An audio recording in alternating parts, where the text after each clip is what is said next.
പെരുമ്പാവൂരിലെ പീഡന ശ്രമത്തിൽ പ്രതി പോലീസ് കസ്റ്റഡിയിൽ. കോതമംഗലം നെല്ലിക്കുഴി സ്വദേശി അബിൻ ടോമിനെയാണ് പിടികൂടിയത്. സജോ ദേവസ്യ വിവരങ്ങളുമായി ചേരുകയാണ്. സജോ, ആശാ വർക്കർക്കെതിരായ ആക്രമണം നടത്തിയ കേസിലെ പ്രതി അല്ലേ?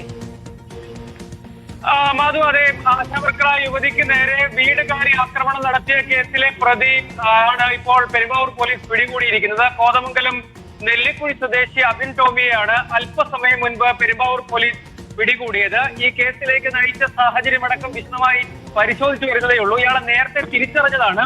അതിന് പിന്നാലെ ഇയാളെ വേഗത്തിൽ കസ്റ്റഡിയിൽ എടുക്കുകയാണ് പോലീസ് ചെയ്തിരിക്കുന്നത്.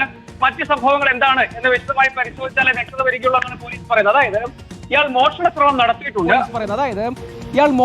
നടത്തിയിട്ടുണ്ട്. അപ്പോൾ ഇയാൾ ഒരു മോഷ്ടാവ് എന്നാണ് കരുതിയിരുന്നത്. പക്ഷേ ഇയാൾ എന്തിനാണ് ഇത്തരം ഒരു അതിക്രമം, അവിടെ മോഷണ ശ്രമമാണ് നടന്നിരിക്കുന്നത്, മറ്റു കാര്യമായൊന്നും നഷ്ടപ്പെട്ടിട്ടില്ല. അതേസമയം കുറേയധികം സമയം യുവതിയുടെ വീട്ടിൽ, അതായത് ആരുമില്ലാതിരുന്ന സമയത്ത് ഈ വീട്ടിൽ ഇയാൾ ചെലവഴിച്ചിട്ടുണ്ട്. അതിനുശേഷം ഇയാൾ പുറത്തിറങ്ങി ഒളിച്ചിരിക്കുന്നു, പതിയിരിക്കുന്നു. പിന്നാലെ അതിക്രമം നടത്തുന്നു, അതായത് ഈ യുവതിയെ കടന്നുപിടിക്കാൻ ശ്രമിക്കുന്നു. അത്തരം ശ്രമങ്ങളാണ് ഉണ്ടായത്. പിന്നാലെ ഓടി രക്ഷപ്പെട്ട് പോവുകയാണ് ചെയ്തത്. അപ്പോൾ അതിലേക്ക് നയിച്ച കാരണം ഉൾപ്പെടെ അവരൊരു ആരോഗ്യ പ്രവർത്തകയാണ്, ആശാ വർക്കറാണ്. അതിനുശേഷം അവർ സേവനത്തിനായി പുറത്തേക്ക് പോയതായിരുന്നു. ആ ഘട്ടത്തിൽ വീട്ടിൽ ആരും ഉണ്ടായിരുന്നില്ല. വൈകിട്ട് 7 മണിയോടുകൂടി വീട്ടിൽ വരുന്നു. ആ ഘട്ടത്തിൽ വാതിലടക്കം തുറന്നു കിടക്കുന്നു. ആ വീട്ടിലുള്ള സാമഗ്രികളൊക്കെ വലിച്ചു നിരത്തിയിട്ടിരിക്കുന്നതായി കാണുന്നു. അത് പരിശോധിച്ചുകൊണ്ട് നിൽക്കുന്നതിനിടെയാണ് ഇയാൾ വസ്ത്രമൊന്നും ഇല്ലാതെ വീടിനകത്തേക്ക് അതിക്രമിച്ച് കയറി വരികയും ആക്രമിക്കാൻ ശ്രമം നടത്തുകയും ചെയ്തത്.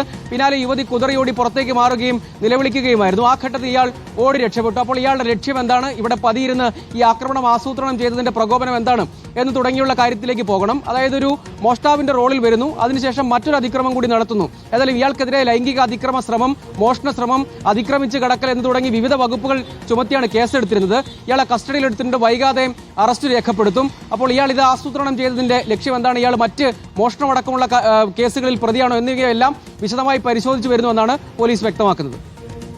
യെസ്, സജോ ദേവസ്യാണ് വിവരങ്ങൾ നൽകിയത്. ആശാവർക്കറുടെ വീട്ടിൽ അതിക്രമിച്ചു കയറി ലൈംഗിക പീഡനം നടത്താൻ ശ്രമിച്ച പ്രതിയാണ് ഇപ്പോൾ പോലീസിന്റെ പിടിയിലായിരിക്കുന്നത്.